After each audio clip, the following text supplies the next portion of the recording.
A 79-pound German shepherd just destroyed 3 kennel doors at the Naval Station San Diego Pier, sedated twice, and still fighting, and the only person who can stop him is a limping woman in a carbon fiber brace running the fording, 4 blocks through the rain, who does not yet know he has been waiting 3 years for exactly her footstep. Subscribe before this ends. They say the desert takes things from you that you never get back. A piece of your confidence. A piece of your sleep. Sometimes, if you're unlucky enough, a piece of the thing that made you human before the uniform went on. Sara Calloway had heard that warning from her drill instructor at Paris Island, spoken low and without drama, the way men who'd already lost those pieces tended to speak. She was 22 years old, then 5'7", with the kind of lean, sun-darkened build that came not from a gym but from years of running Nevada desert trails before sunrise, because sleep had never come easily to her. Her hair was dark brown, nearly black, and she wore it pulled tight during the day. But in the evenings, when the base quieted down and the California sky went purple over the Pacific, she let it fall loose around her shoulders the way it wanted to. She didn't think about how she looked. She thought about what came next. That was the thing about Sara Calloway that her commanding officers noted in her file, and her fellow Marines noted in the way they unconsciously stepped aside when she walked into a room. She was always thinking about what came next. She had graduated top of her MARSOC assessment course in the spring of 2017. One of a small number of women to complete the program since integration, and she had done it without announcing herself, without needing anyone to notice. She simply worked until the work was done, and then she looked for the next problem to solve. The problem she was given on a Tuesday morning in late June was a 79-pound German shepherd named Axel, and the file that accompanied him read like a disciplinary nightmare. 3 prior handler assignments, 3 formal rejections.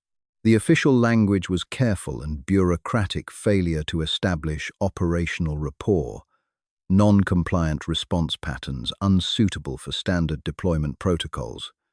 But Sara had learned to read between the lines of military paperwork, the same way she'd learned to read terrain slowly, looking for what wasn't said. She sat in the kennel office at Camp Pendleton with the folder open on her knees and read it 3 times. What she found was not a dangerous dog. What she found was a pattern. The first handler had falsified 2 training reports to cover a missed certification deadline. 6 weeks later, Axel refused to respond to any command from him. The second handler had a formal complaint filed against him by a junior Marine for misconduct. The complaint was later withdrawn under circumstances the file didn't explain, but the timeline was clear. Axel had begun what the report called disruptive behavior the week the complaint was filed. The third handler, the one who'd been with Axel most recently, had been quietly separated from service 4 months after Axel was reassigned. A footnote in a separate document mentioned an ongoing financial investigation. Sara closed the folder. She sat with that for a long moment, the air in the small office smelling of dog and industrial cleaner, and the particular dry heat of a Southern California June. Then she picked up her coffee, walked to the kennel door, and asked to meet Axel.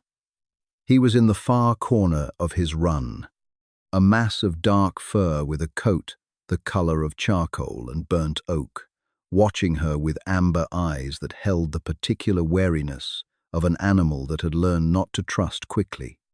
He was physically striking even in stillness, broad through the chest with a slightly graying muzzle that suggested he was older than the average working dog, and a jagged V-shaped notch on his left ear from a scrap during early road. Training that somehow made him look more serious rather than less. He did not growl at Sara. He did not come forward. He simply watched her the way she had watched his file, measuring unhurried, looking for what wasn't said. Sara did not try to coax him.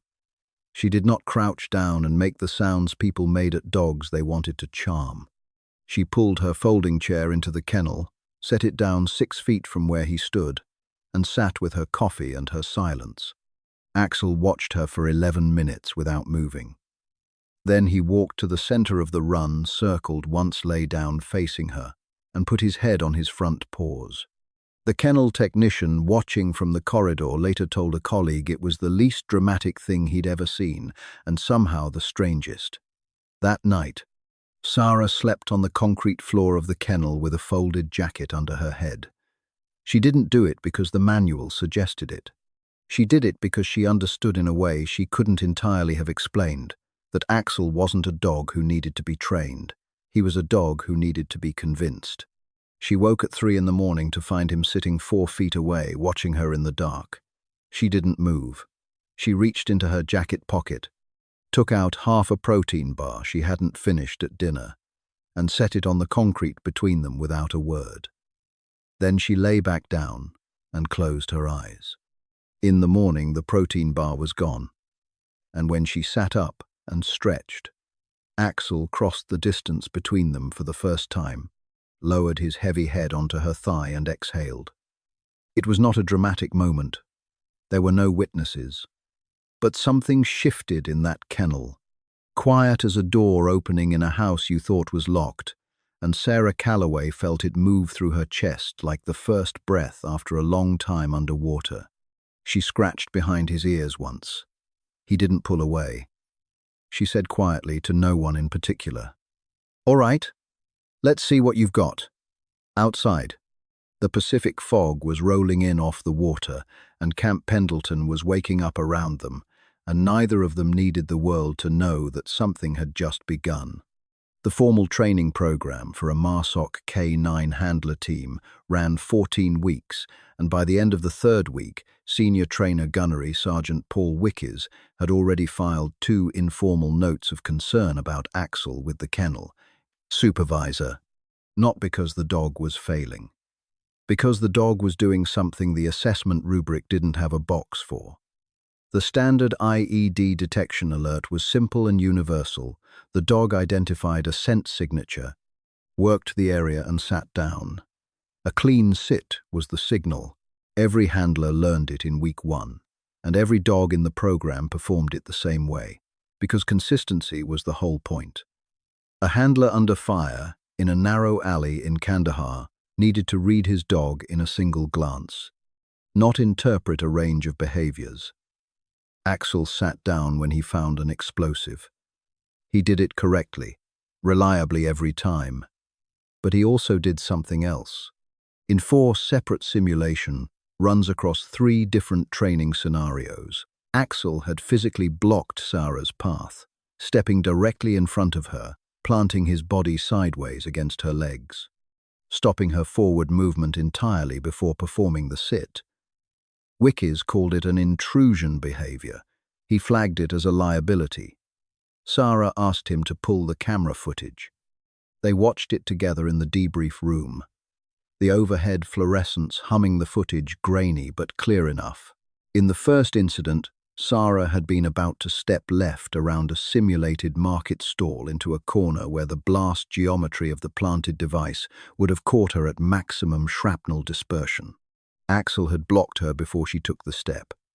In the second, she'd been moving at a slight diagonal that would have put her inside the primary kill radius rather than at the edge. Axel had stopped her and corrected the angle. In the 3rd and 4th incidents, the pattern held. Every time Axel had intervened, Sara had been on a path that the standard sit alert would not have communicated quickly enough to keep her in the safe zone. Wickes was quiet for a long moment after the 4th clip. Sara let the silence sit. She had learned from Axel that silence was often more useful than words. "That's not in any protocol I've seen," Wickes said, finally. "No," Sara agreed. "It's better than the protocol." It took her 2 weeks and a formal written request to get in front of the K-9 program review board, and she went in with printed stills from every camera angle and a 2-page analysis she'd written at her kitchen table at midnight, with Axel asleep on the floor beside her chair. She argued that Axel was not exhibiting a training deficiency. He was exhibiting a tactical upgrade, a second layer of communication that provided spatial safety information the standard alert couldn't convey. She was 23 years old, and she was telling a room of senior military personnel that their rubric was incomplete. She did it without raising her voice or breaking eye contact. The board reviewed the footage. They conferred for 40 minutes. They approved the notation of Axel's blocking behavior as a recognized secondary signal specific to the Calloway Axel team, on the condition that Sara could demonstrate she could read and respond to it consistently under simulated stress conditions. She passed the test in one attempt. Wickes pulled her aside afterward in the corridor, out of earshot of the board members. He was a man who had trained K-9 teams for 19 years and had the economy of expression that tended to come with that. So what he said was short. "I've had a lot of dogs come through here," he said. "Some of them are good. Some of them are excellent. Every few years, you get one that's genuinely different." He glanced back toward the training field where Axel was waiting, sitting perfectly still in the afternoon sun, watching the door Sara had walked through. "That dog isn't working for you," Wickes said. "He's working with you. There's a difference. Don't waste it." Sara thanked him and walked back out to Axel, who stood when he saw her coming, shook himself once, and fell into step at her left side with the easy, matched rhythm of something that had been doing exactly this, in exactly this way for years. In the evenings after the training day was done, Sara would sit on the low wall outside the kennel in the fading California light, and Axel would lie beside her, his warm weight pressed against her leg, and she would tell him things she didn't tell anyone else. About her father in Reno, who'd never understood why she'd enlisted, about the particular loneliness of being exceptional in a room where people expected you to be grateful just to be there, about the low-grade anxiety she carried like a stone behind her sternum that she'd never been able to name. Axel would listen, with his eyes half closed and his ears moving slowly, the way they did when he was processing something, and Sara would feel the stone in her chest grow lighter almost without noticing it happening. She wasn't sure what that meant exactly. She filed it away next to all the other things she didn't have language for, and focused on what came next. What came next was Kandahar, and neither of them was ready for it, and both of them were more ready than they knew.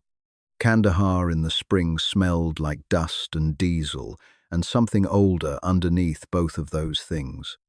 Something mineral and dry and indifferent to the particular category of trouble that human beings had spent decades manufacturing on top of it.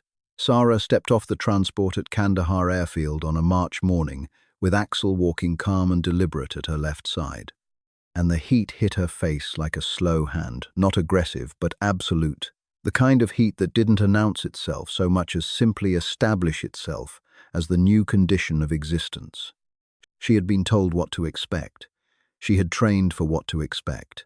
And still the first time she stood at the front of a patrol line in the Jari district, with Axel's lead in her hand, and a road stretching ahead of them that might or might not be carrying something buried in it that wanted to kill them. She felt the stone behind her sternum shift and compress into something smaller and harder. She breathed through it. Axel glanced up at her once, a brief amber flicker of attention, and then looked forward. They walked. In the first 2 months they found 11 devices. The patrol teams began to develop the particular quiet superstition that combat units develop around anything that keeps them alive. The ritual of letting Axel pass first through a doorway. The unspoken agreement that whoever was closest to Sara and Axel at the front of the line got the job, not because they were the bravest, but because proximity to the dog felt like proximity to something that was paying attention in a way the rest of them couldn't. Sergeant Luis Carrera, a compact, dark-humored Marine from San Antonio who had deployed twice before and cultivated a studied indifference to anything that smelled like sentiment, once spent 20 minutes reorganizing the patrol order so he could be in the second position. When another Marine called him on it, Carrera said the sight line was better. Nobody argued. It was in the 4th month that Sara first documented what she privately began calling the time signature. She had noticed it first on a Tuesday afternoon when Axel identified a pressure plate IED buried at a footpath crossing. His response had been immediate and rigid, the full body stillness, the hard sit, everything compressed and urgent. 2 weeks later, working a different route, Axel found a second device and sat, but the quality of it was different, less compressed. He'd paused, first lifted his head and turned it slightly to the left, looked at Sara with his ears slightly forward, and then sat. The device, when the EOD team excavated it, had been in the ground for an estimated 6 to 8 weeks, its chemical signature partially degraded. Sara wrote it up that night in her field notebook. She ran the comparison against the earlier find. She went back further through her notes and found 3 other instances she'd recorded without understanding the significance. The pattern was there. New device, fresh signature, immediate, rigid sit, no hesitation. Older device, degraded signature, the pause, the head, turn the look, then the sit. 2 different pieces of information being communicated with 2 different qualities of response. She brought it to the intelligence cell the next morning.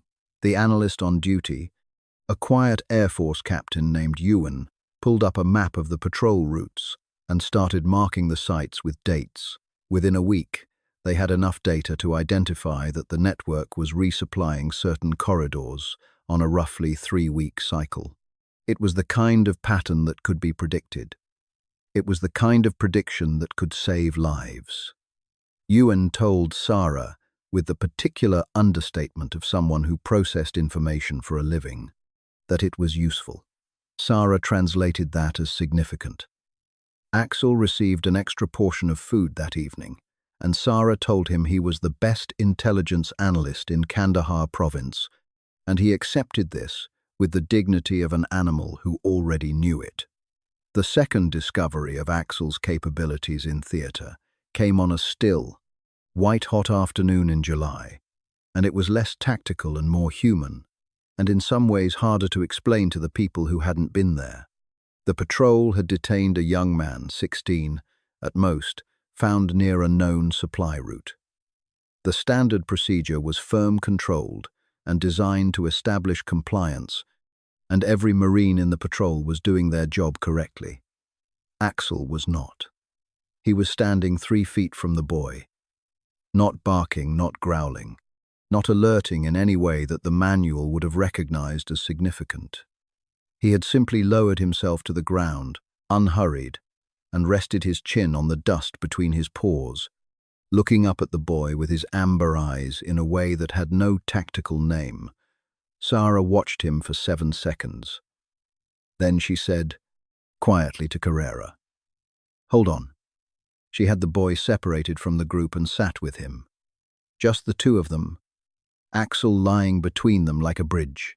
And she didn't begin with questions. She began with water from her own canteen, offered without condition. The boy's name, she learned 20 minutes later, was not recorded in any intelligence file. He had been walking the supply route because 3 men had come to his family's home 12 days earlier and told his father that the boy would walk the route or the family would not see another winter. He gave them the names he knew. 2 weeks later, a cache site was found and dismantled. 4 Marines who would not otherwise have come home, that rotation came home. Axel was asleep against Sara's leg when she filed the report that evening, snoring very softly, and she put her hand on his side and felt the slow rise and fall of his breath, and thought about the boy who was now somewhere being processed through a system that would try to protect him, and about the particular kind of courage it took to be terrified and choose to trust anyway. She didn't have a word for what Axel had done. She didn't think she needed one. The morning of November 14th was the kind of morning the Jari district did in November, cold before dawn. The temperature climbing fast. Once the sun cleared the ridgeline, the light going from grey to brutal in the span of an hour, so that by the time the patrol stepped off at 0730, it was already warm enough to make the body armor feel like a punishment. Sara had slept well, which she would later think about more than made sense, because she rarely slept well in Kandahar, and the nights before something bad had a tendency to be the worst ones. And November 14th had been quiet and complete, and she had woken up feeling for the first time in months like herself.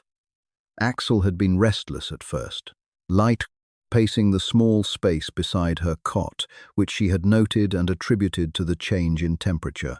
She should have sat with that longer. She knew that now. The patrol route took them into a section of Jari district. They'd worked twice before a series of narrow passages between high earthen walls. The ground packed hard and pale, the walls close enough in places that two people couldn't walk abreast. It was the kind of terrain that made everyone quiet. Not because there was a rule about silence, but because the walls and the narrowness did something to the air, made it feel compressed, made the sound of your own breathing seem too loud. Sara was on point with Axel as always. He was working methodically his nose, moving in the low, rhythmic pattern that she had memorized, the way you memorized a piece of music you loved, not by thinking about it, but by knowing it somewhere underneath thought. They were 40 meters into the second passage when Axel stopped. Not the working stop, not the freeze of a dog closing in on a scent.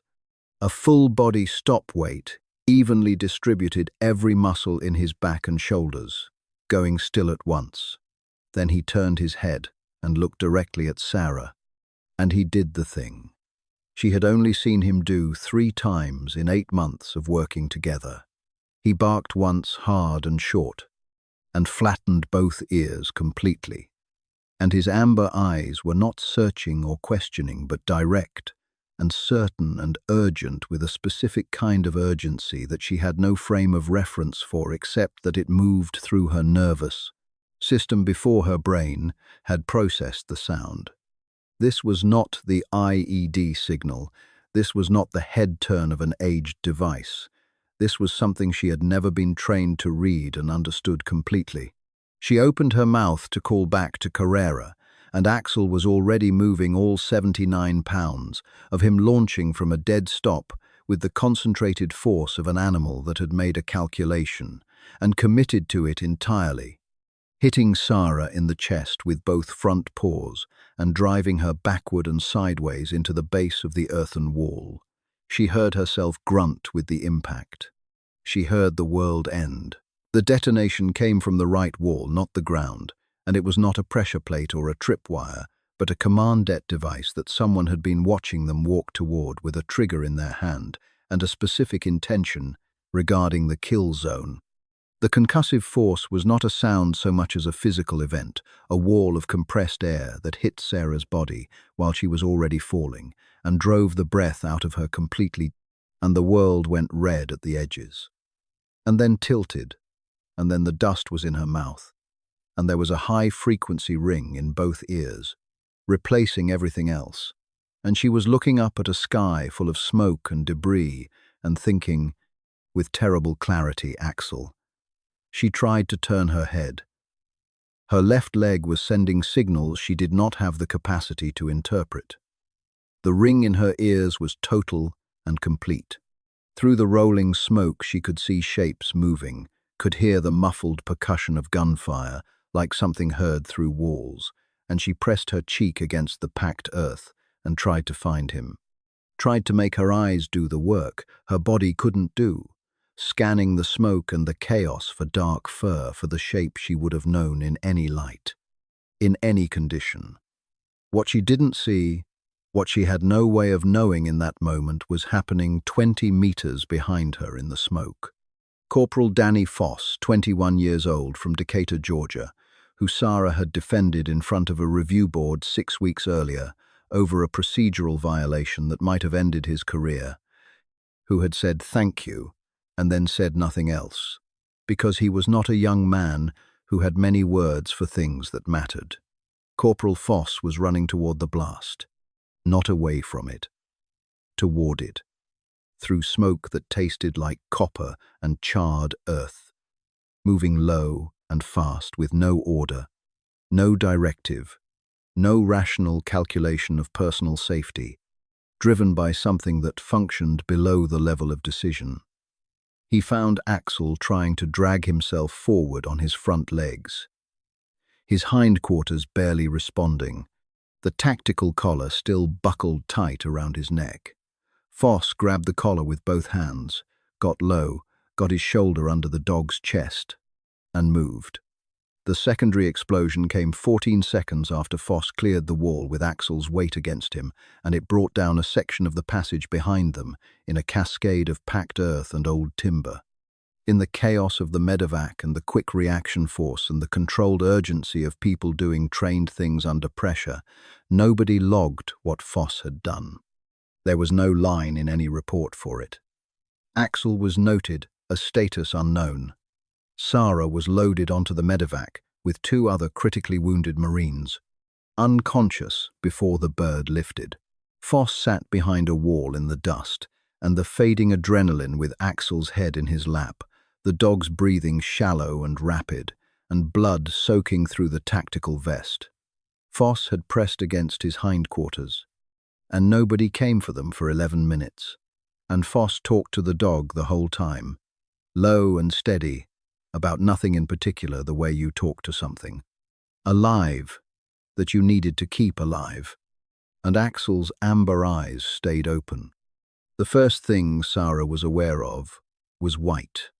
Not the blinding, overwhelming white of shock or anesthesia, wearing off, but a still institutional white ceiling tiles, fluorescent light, the flat, non-color of a place designed to be nothing, so that it didn't interfere with the work done inside it. The second thing she was aware of was that she could not feel her left leg in the way she was accustomed to feeling it, which was different from not feeling it at all. There was sensation, but it was architectural rather than physical, like being told about a structure rather than standing in it. She understood without needing anyone to explain that she was in a military hospital and that she had been there for some time, and that the timeline between the passage in Jari and this ceiling had been managed by other people while she was unavailable to manage it herself. She turned her head. The room came into focus in stages. An IV line, monitoring equipment with a green trace. She could hear more than see. A window with afternoon light behind it that felt wrong in a way she couldn't immediately place until she realized the angle was German autumn light, lower and grayer than anything in Kandahar or California, and at the foot of her bed, Colonel Dana Reeves. Reeves was in her late 40s. With the kind of face that had been professionally composed for so long, it had settled into that composition permanently measured direct, without wasted expression. She was holding her cover in both hands in front of her, and something in the precision of that posture, the particular stillness of it, told Sara everything before Reeves said a word. "Welcome back, Sergeant Calloway," Reeves said. Her voice was even. "You've been out for 31 hours. Sara's throat was dry concrete. She swallowed against it. "Axel," she said. The word came out smaller than she intended. Reeves held her gaze. She did not look at the floor, which Sara registered as a specific kind of respect, the kind you showed someone you believed capable of receiving difficult information without needing to be protected from it. Axel was not recovered from the site, Reeves said. When the QRF secured the passage and conducted the sweep, the secondary detonation had collapsed approximately 30 meters of the corridor. There was no remains recovery. He is currently listed as status unknown. Sara processed the 2 words that were doing the most work in that sentence. Not confirmed dead, not body recovered, unknown. She had been in the military long enough to understand what status unknown typically meant. She had also been working with Axel long enough to understand that he was not a dog who did things typically. "No remains," she said. Reeves shook her head. The collapse was extensive. Sara looked at the ceiling. She was aware of her heart rate on the monitor beside her, because it stayed flat, not because she felt flat, but because something in her had gone very quiet and very focused, the way it did when she was working a problem that mattered. She did not cry. She stored the weight of it somewhere below her sternum, next to the old stone that had always lived there, and she said, "I want the full incident report when I'm cleared to read it." Reeves said she would see to it. She stayed another few minutes, delivering information about Sara's injuries. The left leg was in an external fixator. A titanium rod would follow. The hearing in her right ear had been partially compromised by the concussive wave and would require monitoring the right shoulder, had been repaired surgically, and the prognosis for full function was good, and Sara received all of it with the same still attention she had, given to the word unknown.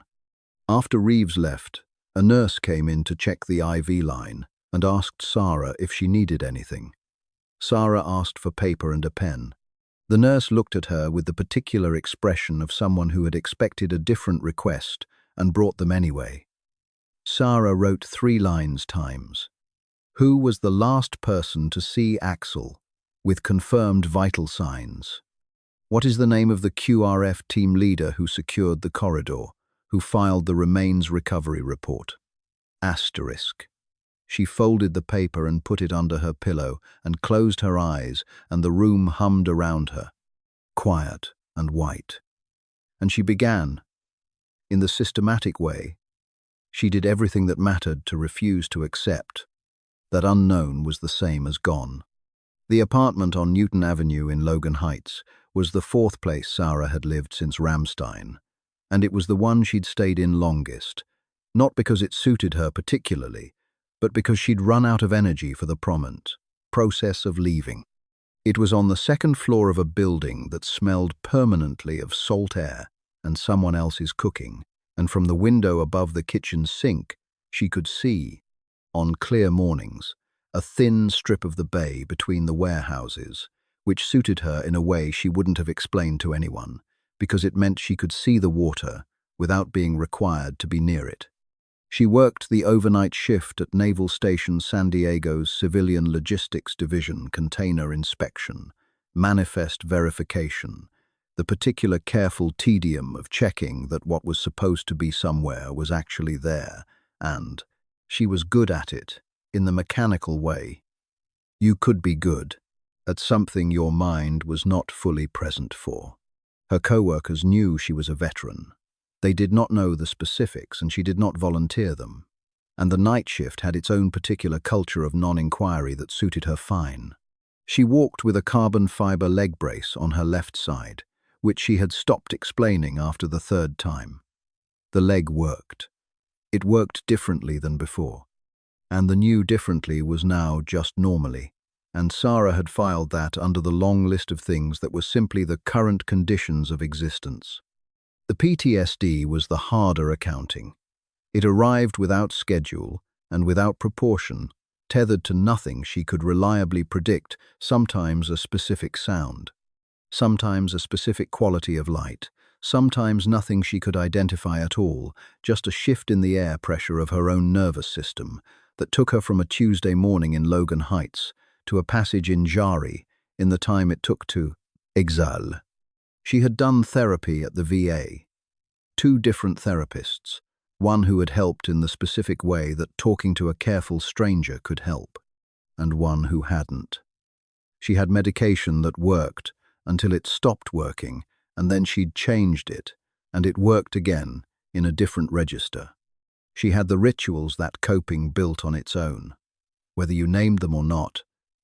The specific route she ran each morning along the waterfront, the particular mug she used for coffee, the hours between 2 and 4 a.m. that she spent reading because sleep had always been provisional, and in those years it became more so. And she had the wall. In the 2nd bedroom of the Newton Avenue apartment, which she used as an office, and sometimes Sara had built what her therapist carefully called an external processing system, and what Sara privately called the search. A large corkboard occupied most of one wall, covered in a grid of photographs, maps, printed emails, and handwritten notes connected by colored thread. A satellite image of the Jari district annotated in her small, precise handwriting. Photographs of Axel training, photos, fieldwork photos, one taken by Carrera on a quiet morning at the firebase that showed Sara and Axel sitting together on the step of a mud brick building with the Kandahar light going gold on both of them. Axel leaning his weight against her side, as if gravity had decided they were the same object. 217 emails printed and filed, sent to K9 rescue organizations, veterans advocacy groups, military working dog registries, non-profit animal transport agencies, and 3 private contractors operating in the region. A receipt for $2,000 paid to a private investigator in Kabul who had responded to her initial inquiry with detailed professionalism and then stopped responding entirely after the first payment. The therapist had said gently, and more than once, that the search was a way of staying connected to something that might be preventing Sara from moving forward. Sara had said without hostility, "Or it's a way of not lying to myself about what I know and what I don't." Because the two things Sara knew with certainty were these: Axel's body had not been found, and she had known Axel well enough to know that he was not a dog who stopped until there was a reason to stop. Those two facts did not add up to grief. They added up to a case that was still open. She kept the case open. She also, because she was Sara Calloway, and not a character in a story about someone who stops functioning, kept her shift hours, and her therapy appointments, and her morning runs, and her medication schedule, because the search was something she did with what was left over after she kept herself operational. It was on a Thursday evening in early December 2022 that her phone rang while she was standing at the kitchen sink, looking at her strip of bay between the warehouses. The caller ID read times Marcus Thorne, Idaho. Asterisk. She dried her hands and picked up on the second ring. "Thorne," she said. "Sara." His voice had a quality she had not heard from him before in 3 years of monthly check-in calls, a careful, controlled tension. The voice of someone who had looked at something they weren't sure they should say out loud yet. "I need you to sit down," he said. Sara looked at the strip of bay in the gap between the warehouses. The evening light was doing something particular to it, turning it the color of pewter and old glass.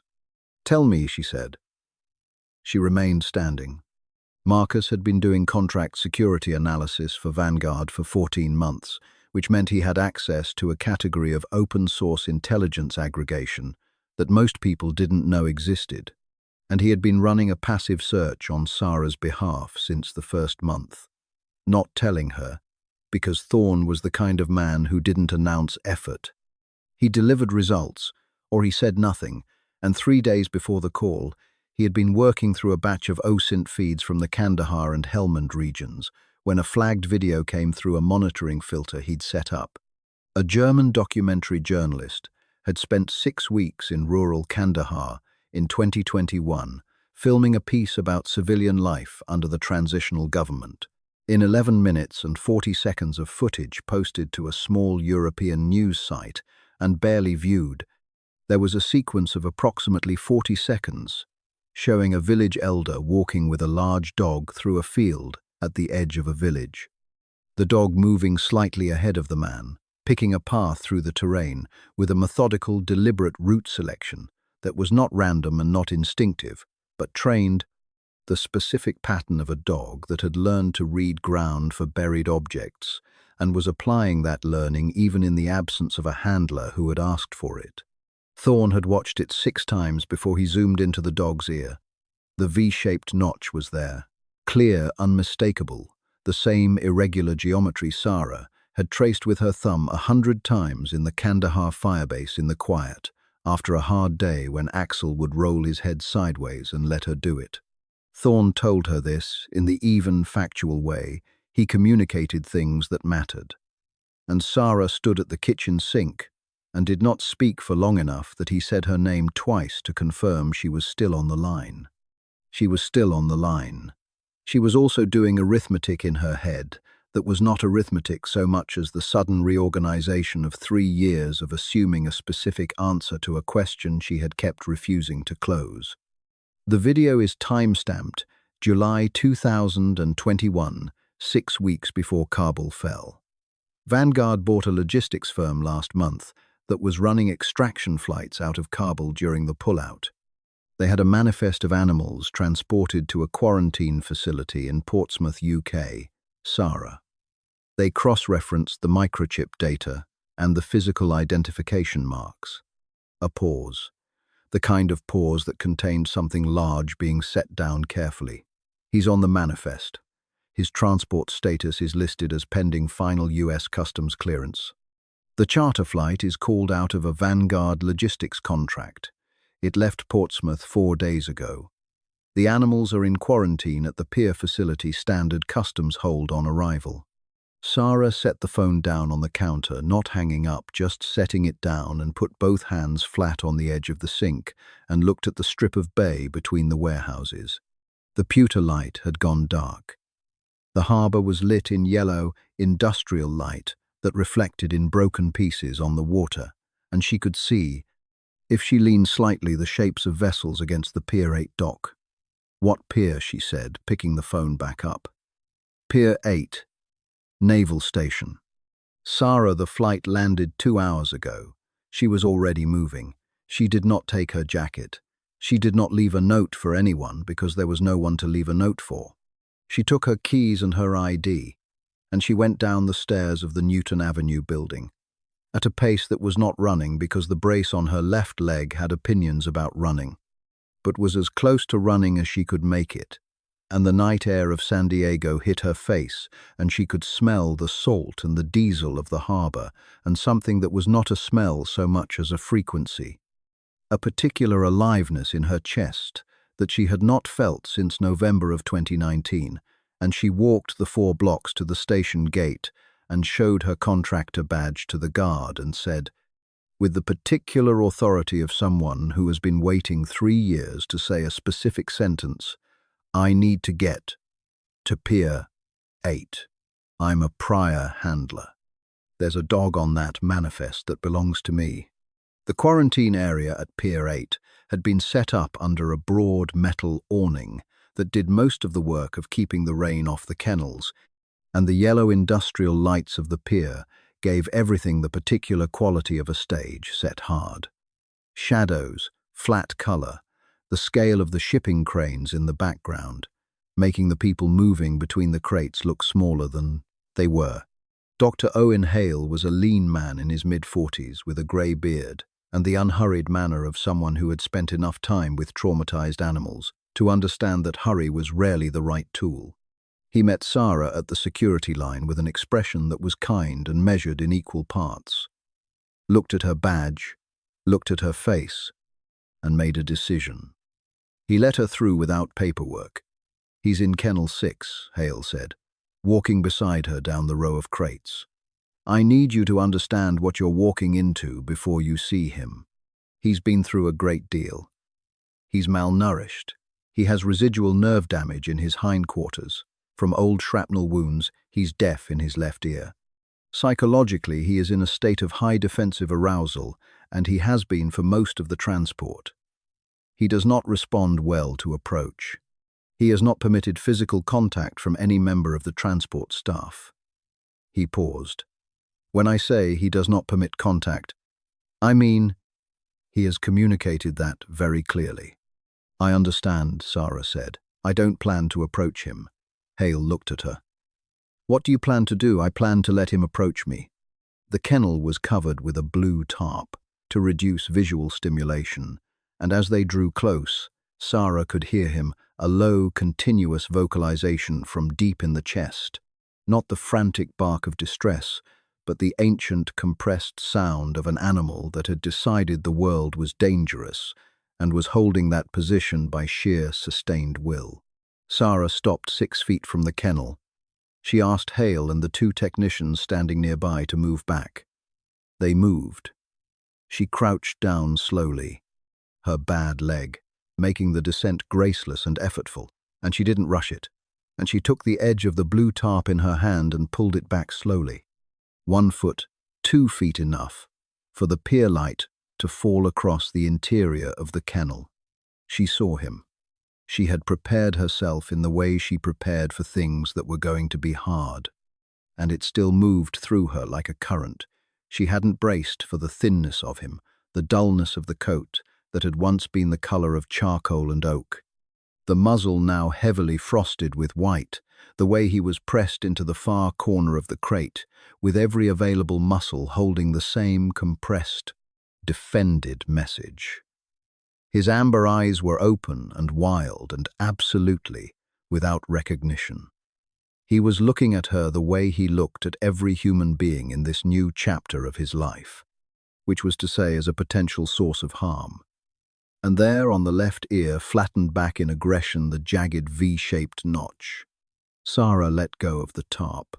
She stood up, which took a moment, and then she turned around completely and deliberately and sat down on the wet concrete of Pier 8 with her back to the kennel, her knees drawn up, her hands loose in her lap, exactly the way she had sat in the kennel at Camp Pendleton on a summer night in 2017, when a dog she didn't yet know was deciding whether she was worth the risk of trusting.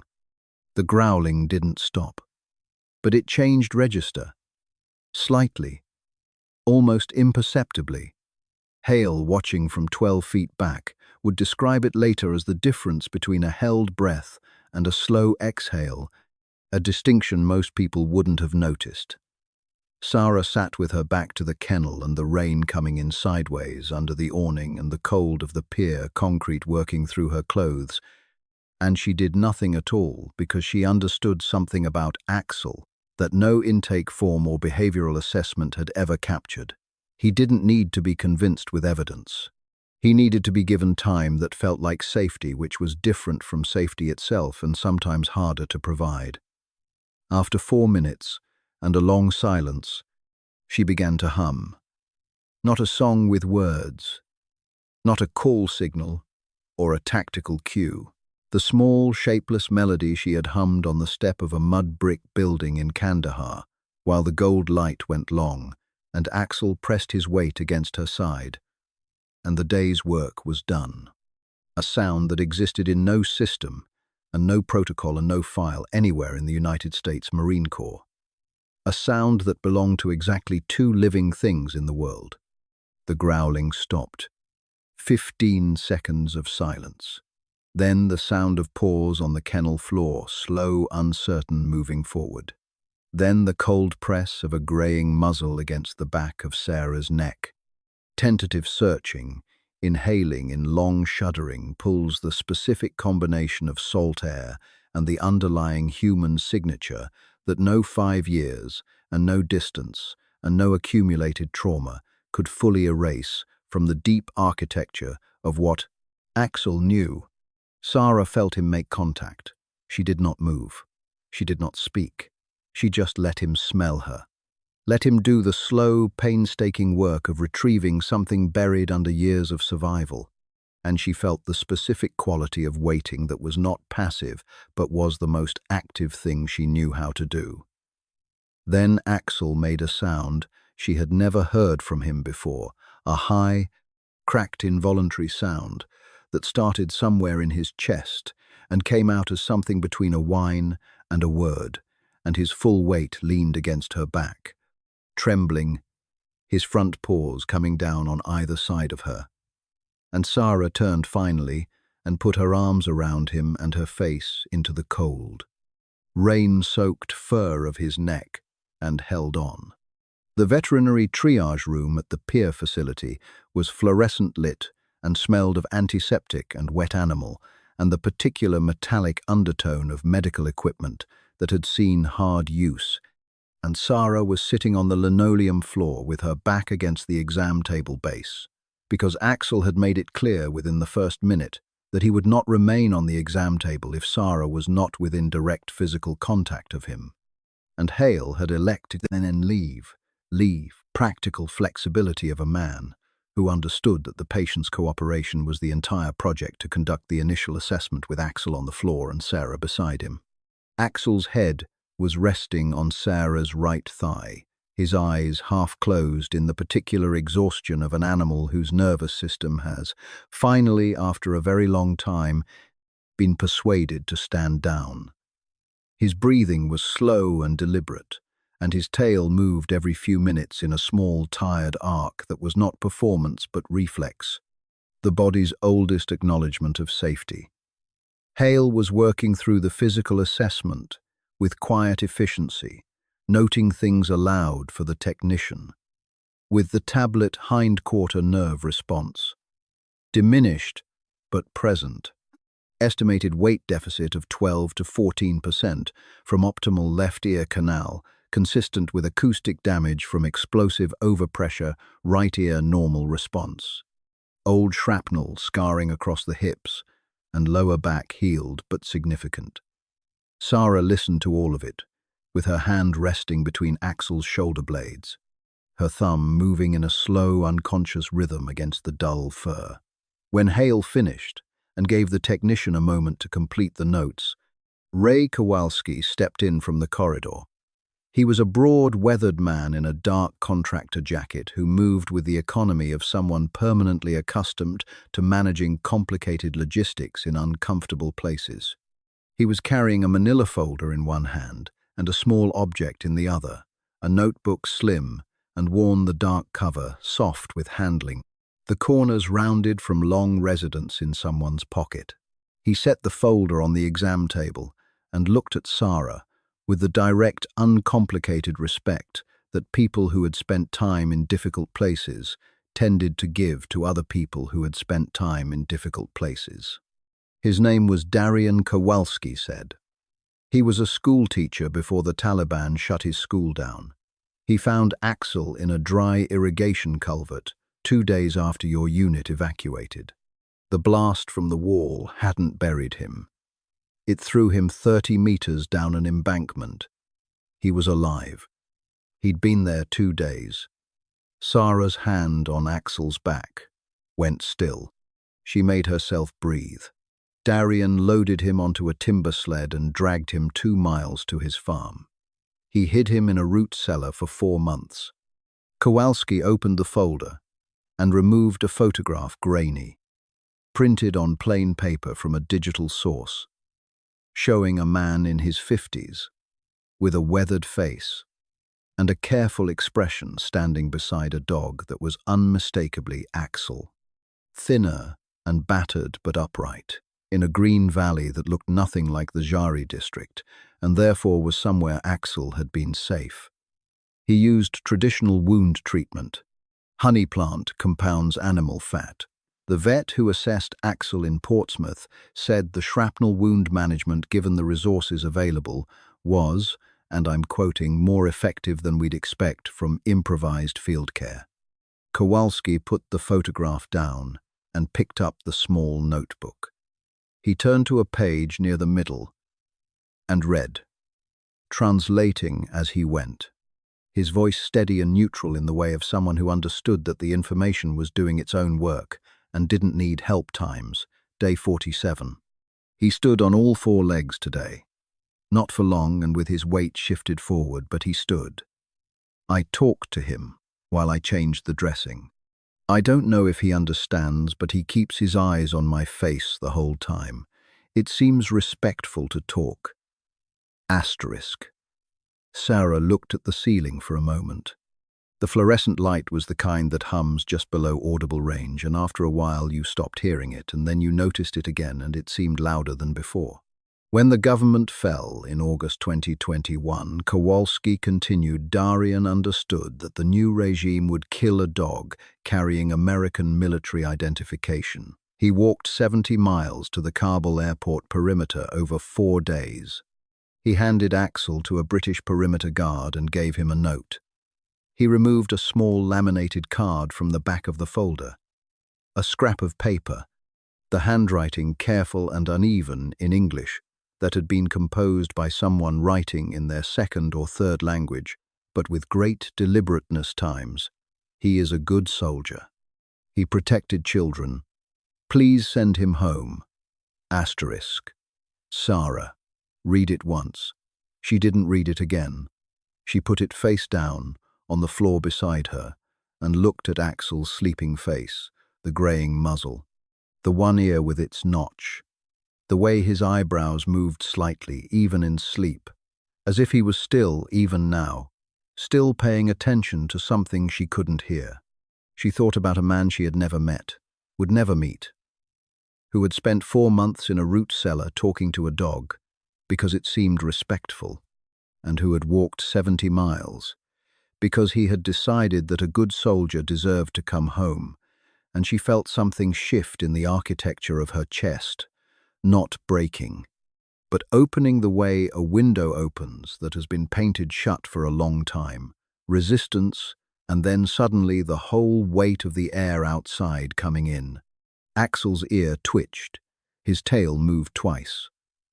Sara put her hand on his head and stayed there on the floor of the triage room in the fluorescent light, while Kowalski stood quietly and Hale wrote his notes, and the harbour went on doing its work outside the walls, and she let herself understand, for the first time in 3 years and 25 days, that the case was no longer open.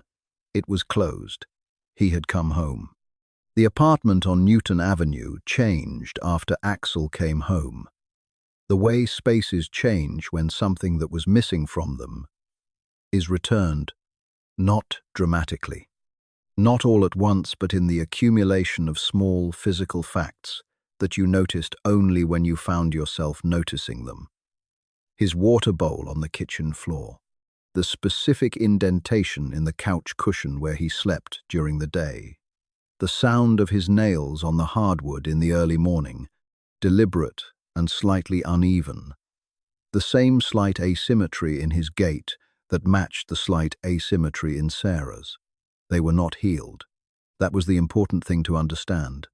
And Sara understood it clearly because she was not a person who confused the end of searching with the end of the work. Axel was afraid of the harbour foghorns, which sounded twice nightly from the bay. And the first time one sounded, after they came home, he was under the bathroom sink in under 4 seconds. A 79-pound dog, making himself as small as the infrastructure of a Logan Heights apartment, would permit trembling in a way that had nothing to do with temperature. Sara lay down on the bathroom floor, which was cold and narrow and not designed for this purpose, and put her back against the cabinet door below the sink and talked to him through the wood, not about the foghorn. Not about what it did or didn't mean. Just the old cadence of her voice doing the thing that her voice had apparently always done for him, which was tell his nervous system that the world currently contained at least one reliable thing. After 20 minutes, he came out. He lay down beside her on the cold bathroom floor and put his chin on her ankle. And they stayed there until the next foghorn came and went, and he didn't move. Sara had nightmares on a rotating schedule that the PTSD therapist called predictable and Sara called exhausting. In the worst ones, she was back in the passage in Jari, and the smoke was total, and she could hear Axel but not find him, and the distance between them was not spatial but somehow categorical, as if they existed in adjacent versions of the same moment that would never meet. She woke from these with her heart rate very high and her hands gripping the sheets and the room requiring a few seconds to reassemble itself into Newton Avenue, into 2023, into a bed that contained one sleeping dog who was already awake because he was a light sleeper and because her breathing had changed 3 minutes before she woke, and who was pressing the flat of his head against her sternum with a slow, deliberate weight. She had read enough about the neuroscience of trauma to know that deep pressure on the chest activated the parasympathetic nervous system. She had also worked with Axel long enough to know that he hadn't read the research, and that what he was doing had nothing to do with technique and everything to do with the same quality of attention he had brought to every important moment in their time together, which was complete present and directed entirely at her. She would put her hand on his side, feel his breathing, match it, and come back. He was the most effective thing she'd found. 6 months after Axel came home, a plain envelope arrived in the Newton Avenue mailbox with no return address and a Boise, Idaho postmark. Inside was a single sheet of lined paper and a worn military ID card. The handwriting was careful and slightly cramped, the handwriting of someone who had thought for a long time about what to say and had decided to say it. Simply Times. Sergeant Calloway. I was with the QRF on November 14, 2019. In the confusion after the secondary, I found your dog trying to reach you. I got him out before the corridor came down. No one logged it, and I didn't know how to explain it at the time. So I didn't. I was transferred to a different unit 2 weeks after the incident and separated from service out of Fort Pendleton. 18 months later, I don't think my name was ever on the paperwork you would have seen. I heard he made it home. I'm glad. CPLD. FOSS. USMC. RET. Asterisk. Sara. Read it twice. She sat at the kitchen table with the letter in one hand and Axel's head under her other hand, and she looked at the strip of bay visible between the warehouses, which was doing something luminous in the morning light. And she stayed there for a while, with the whole chain of it, Foss running into the smoke. Darian in the root cellar, the British guard at the airport perimeter, the note in broken English about a good soldier who deserved to go home. And she understood that what had kept Axel alive was not one thing and not one person, but a series of human decisions made in the dark without witnesses. Each one small, and each one hinging on the same underlying choice, which was to treat another living thing as worth the effort of caring for. She flew to Boise 3 weeks later and drove to the address on the return envelope she'd found from the postmark, a small house on a quiet street with a vegetable garden in front that suggested someone who took the long view. Foss came to the door in civilian clothes and looked at Sara with the expression of someone who had not been entirely sure this visit was going to be a good idea and was revising that assessment in real time. Then Axel pushed past Sara's leg and walked up to Foss and stood in front of him. For a long moment, nose-working amber eyes, moving over the face of a man they had last been this close to on a dust-covered road in 2019. And then, did the thing that Hale had noted in his intake file had not happened with any member of the transport staff. In 3 years of handling, he lifted his muzzle and licked the back of Foss's hand, once with the gravity of an animal bestowing something specific. Foss looked down at his hand. He didn't say anything for a moment. Neither did Sara.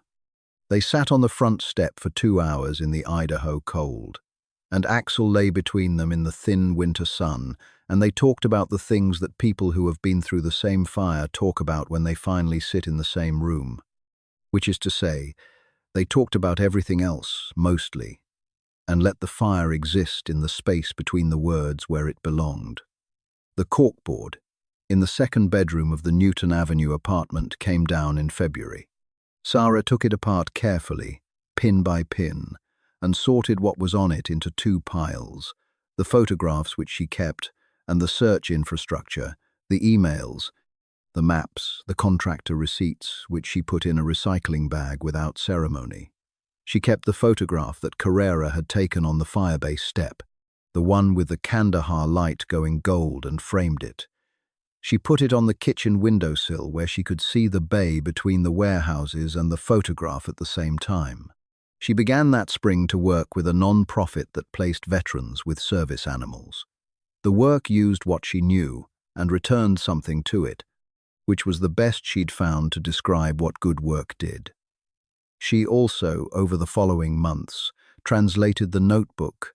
Darian had kept 317 days of it, beginning from the day Axel first stood on his own, because Darian had written in the opening entry that he would not start counting until there was something worth counting into English.